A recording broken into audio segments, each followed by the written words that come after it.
Je vous remercie.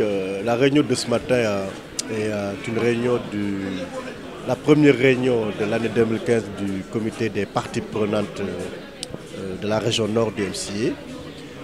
Cette réunion a suivi celle d'hier présidée par l'adjoint gouverneur, toutes les deux consistant à faire le suivi des programmes en cours de réalisation du MCA dans la zone nord. Particulièrement pour la réunion de ce matin, il s'agit de faire donc l'état des lieux relativement au projet irrigation et de gestion de la ressource en eau. C'est le premier point de notre discussion. Le deuxième point consiste également à faire l'état également de l'exécution des projets de la réhabilitation de la RN2. Maintenant, on discutera avec les populations, toutes les parties prenantes, des difficultés rencontrées, mais surtout également du niveau de satisfaction procuré par ces deux projets, notamment la réhabilitation de la cuvette de Ngalenka, qui a fait bénéficier de beaucoup d'espace de terre aux femmes qui sont devenues vraiment des actrices dans la culture de l'eau.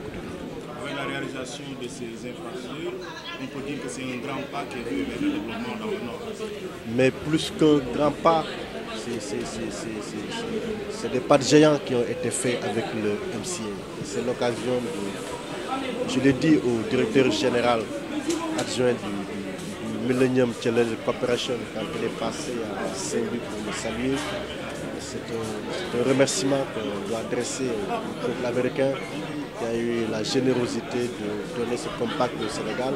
Si vous partez dans la zone nord, tout le monde reconnaîtra la qualité de l'infrastructure routière. Vous partez au pont de Nyoum, c'est un chef-d'œuvre. La seule difficulté qu'il y avait là-bas, c'est que ce n'était pas électrifié. Les populations en ont fait une demande qui était devenue récurrente. Et l'MCA a pris également la décision d'électrifier le pont de Nyoum.